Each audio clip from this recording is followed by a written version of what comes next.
So, funny part is I've known Martha Boehm literally since the day she was born, or I knew of her. I was very close to her sister and brother during our high school years as we grew up in Brown Deer, Wisconsin. Fast forward, 31 years or so, and Martha and I were dancing as dinner plates and utensils and pieces of furniture and singing in the chorus of Appleseed Community Theater's Beauty and the Beast production in La Crescent. And now we live within blocks of each other. So our paths have continued to cross, and for this I'm very grateful. Martha began her career as an award-winning journalist and later shifted to communications and marketing in addition to leadership development.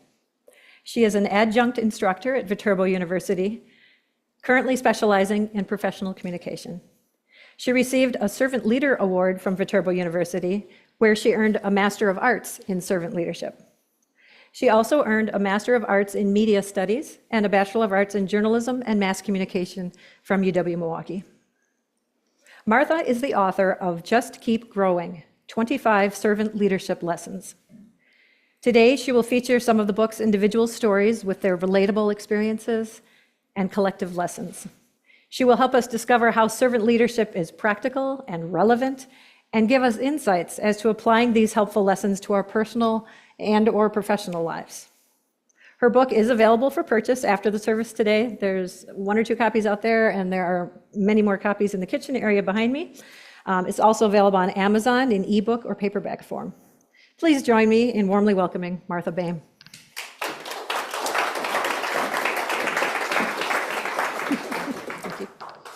Just want to check the mic here. Okay, we're good, cool? Great, thank you. It is so lovely to be with you. Thank you so much, Rita. It's nice to see you in this capacity, a different one again. I love how our paths keep passing each other and come together.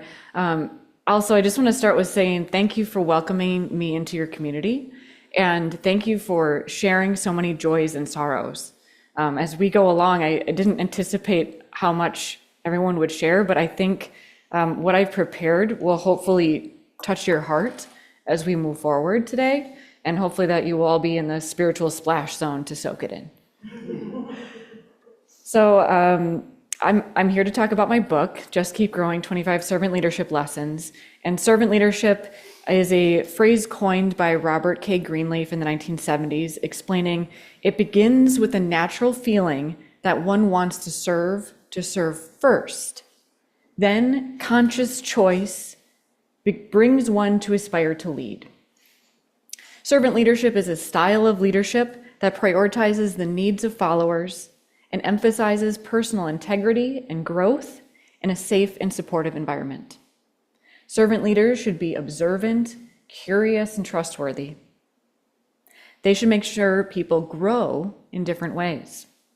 In our short time together this morning and on Zoom, hello, I'm going to focus on 3 ways we can grow. I'm going to explain how we share hope, address the importance to listening to what's on your heart, and describe how our sphere of influence can lift others up. First, a short story about a small stranger. I noticed a man pushing a stroller while walking 2 dogs. The little girl in the stroller was wearing a hot pink jacket. She was gently waving her hand side to side, not to anyone in particular, just because. When I noticed her, I waved back. She sat up in her stroller, surprised to see anyone waving back to her. She waved at me more intently. Her dad smiled, laughed, and noticed. The girl and I continued to wave to each other until we were out of sight.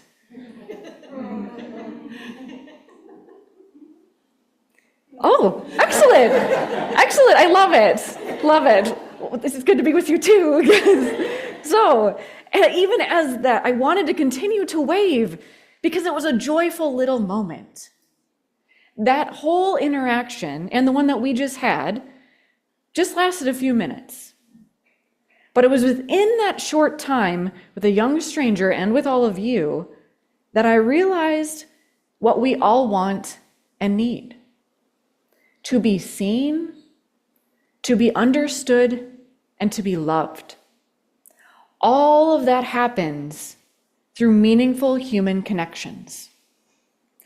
My friend and mentor, Tom Thibodeau, is a distinguished professor of servant leadership at Viterbo University. He taught me that our lives are both social and sacred.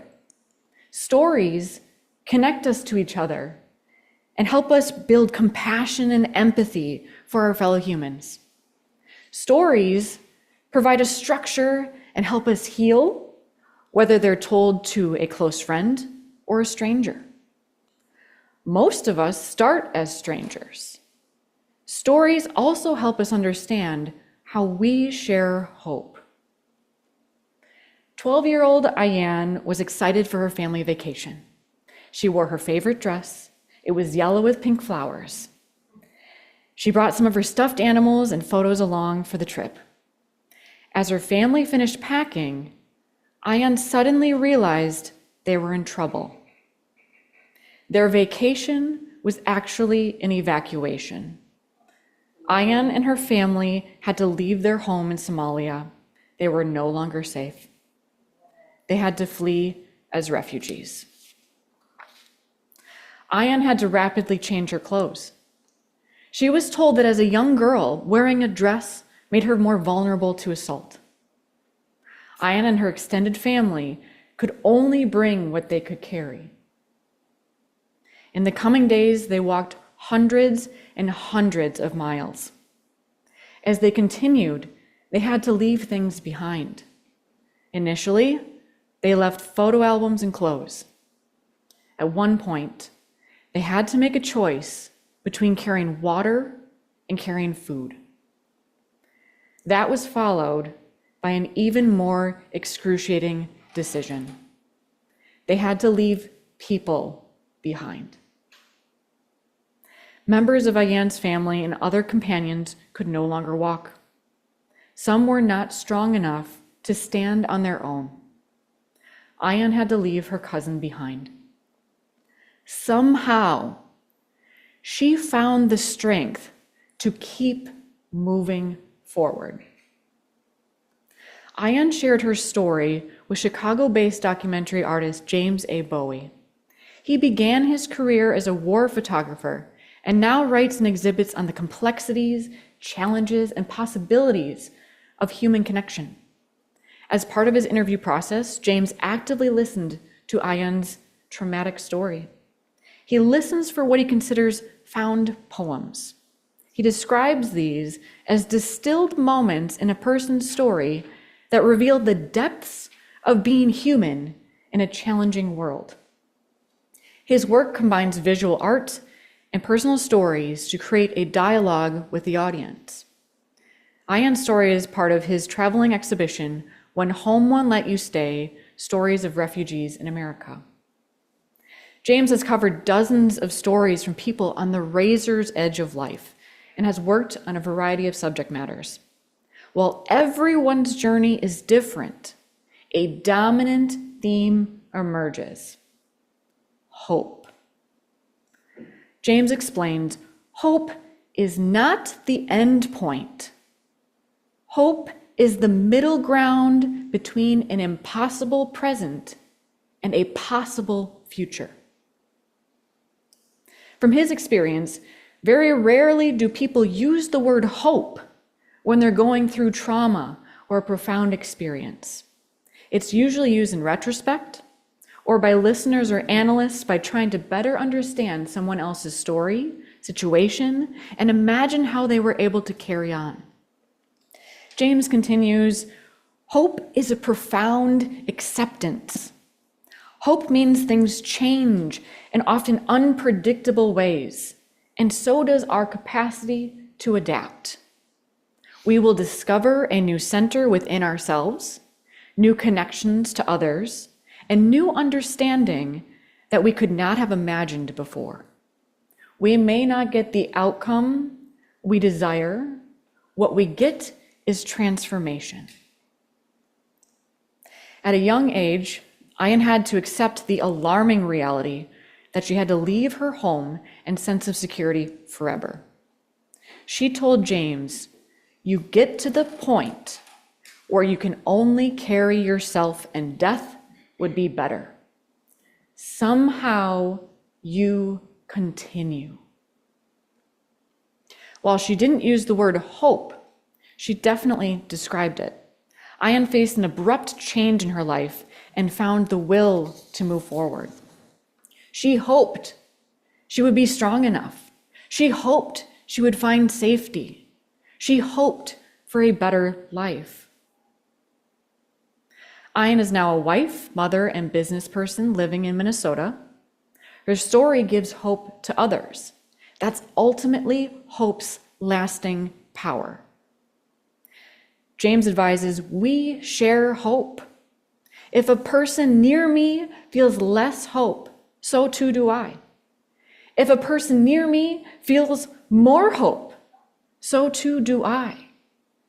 Our own hope is connected to the hope of others. Hope is what connects us all. Now, when hope feels hard to find and we feel overwhelmed, we need to slow down and think deeply. We need to ask, what's on your heart? My spiritual director is Sister Sarah Hennessy of the Franciscan Sisters of Perpetual Adoration. And during my first spiritual direction session, I had a lot to say about work projects, family gatherings, tidying the house, and trying to stay warm during winter in Wisconsin, which is coming. Winter is coming. My spiritual direction session was essentially a stream of consciousness storytelling opportunity. Sister Sarah would nod and smile and gently encourage me to continue processing everything on my mind. So I talked about snowbirds, retirees who would fly to Florida for the season, and I talked about my concerns about iguanas. If the temperature drops into the 40s Fahrenheit, iguanas might become immobile and fall from trees because they're cold-blooded. But I reassure you, like the National Weather Service Miami South Florida reassured me, the iguanas are usually just stunned. And when they fall, they make a full recovery. So let your mind be at ease. Now, apparently, no one had brought up iguanas falling from trees in the years Sister Sarah had been a spiritual director at the Franciscan Spirituality Center. She was surprised by my visual description and laughed, which made me laugh. And I was appreciative Sister Sarah just let my mind wander. But when I paused long enough in conversation, she asked me a particular question that made me slow down and think differently. She asked, "What's on your heart?" That is deep. That is some deep stuff. What's on your heart is the question at the core of spiritual direction, which is non-judgmental, compassionate, deep listening. Sister Sarah told me it's important to drop down, drop out of the head, drop into feelings and emotions. That's where so much of our wisdom lies. She continued, I think also sometimes it's important to drop into the body as well. Counseling is more about problem solving, advice giving, and teaching. Sister Sarah notes that spiritual direction is recognizing I have the wisdom within me as the speaker and touching into that wisdom. And there's also a sense where there is something mysterious in a good way. During a spiritual direction session, Sister Sarah listens to people with different backgrounds and beliefs, ranging from agnostics to those who are very orthodox in their faith. Some use language ranging from God to divine mystery. After learning the language they use for the holy, she asks questions such as the following. What brings you here? What would you like out of our time together? What are you desiring? Work and relationships are the top 2 topics people address during the 45 to 55-minute sessions. People also talk about spiritual issues, trauma, and some sort of suffering. There is a power in being heard, in someone listening to your story, even if you're not sure what you're going to say. When I notice my thoughts seem to pile up and start to weigh me down, that's when I need someone outside of my immediate family and close friends to listen and help me get out of my head and focus on what's on my heart. We need spiritual directors and counselors to help guide us and deeply listen as we sort through situations. We need to focus on self-care and making sure our needs are met so we can meet the needs of the people we serve. We are all influenced by others. We all have a sphere of influence. I learned that concept from Latin Grammy nominee and award-winning musician Gina Chavez. She may best be known for her hit La Que Manda, or The Woman in Charge. Gina wanted to find the right way to portray that she used to bury her dreams, and now she doesn't, she's the boss. What came out in the song was a visceral call or anthem to listen to what's on your heart and believe in yourself. The beauty of music is that rhythm and lyrics allow for individual interpretation and help connect people across the world. Gina hopes her music and philanthropic work uplift and inspire others. After spending a year teaching English on a mission trip in El Salvador, Gina and her wife Jody created a college fund program called Niñas Arriba, which means Girls Rising. The program helps young women who have overcome many different hardships attend a private Catholic university. Gina and Jody have supported the young women by asking about their dreams, helping them build upon their strengths, and allowing them to form a community among themselves where they can further encourage each other. For example, Gina asked Vanessa or Vane about her career goals. She noticed Vane's interest in fitness and suggested she consider being a trainer. Vane responded she wants to be a life coach. Gina supported her, realizing she would be a perfect life coach.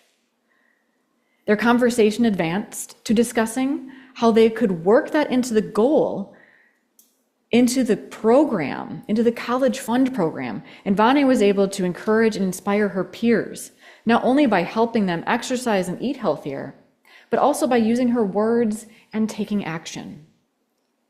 Vane has since graduated from college and still partners with Niñas Arriba to help young women in her community.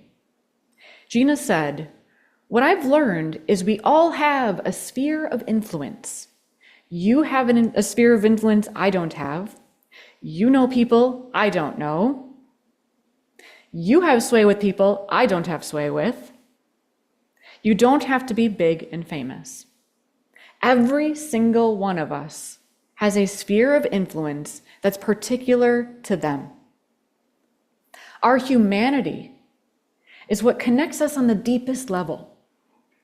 We must think more deeply about how our words and actions impact others. Reaction is the opposite of contemplation. There are plenty of ways the world can knock us down and things can go wrong. We need to find opportunities to build each other up, to encourage and inspire others. Encouragement can come in many ways, as we've heard this morning, including listening to someone's deep story, dropping into your feelings and discovering your inner wisdom, and better understanding how you make an impact. To understand our sphere of influence, we need to listen to what's on our heart and understand we share hope. Now, these concepts are just 3 chapters from my book, Just Keep Growing. There are 25 other total lessons in the book. At each chapter, you'll find reflection questions and action items to move the lessons forward in your personal and/or professional life. And I wrote this book for anyone who wants to be known as a confident and compassionate leader who takes care of the people they serve. Robert Greenleaf encourages us, no matter how difficult the challenge or how impossible or hopeless the task may seem, if you are reasonably sure of your course, just keep on going. And additionally, I believe we have to just keep growing. So may we look at something as simple as a wave with a stranger as an opportunity to build human connection that can help us feel seen, understood, and loved I'm going to end with my blessing for leaders, which can be found at the back of my book for those of you who are interested. May you look for patterns. Patterns that identify complex problems. Patterns that solve system glitches. Patterns that prevent future issues. May you sit with grief. Grief that comes from loss. Grief that comes from change. Grief that comes from experience. May you experience pure joy. Joy that comes from laughter. Joy that comes from storytelling. Joy that comes from the heart. May you care for people. People with different abilities. People with different backgrounds. People with different talents. May you always keep learning. Learning about your team. Learning about your strengths. Learning about your virtues. May you just keep growing. Thank you so much.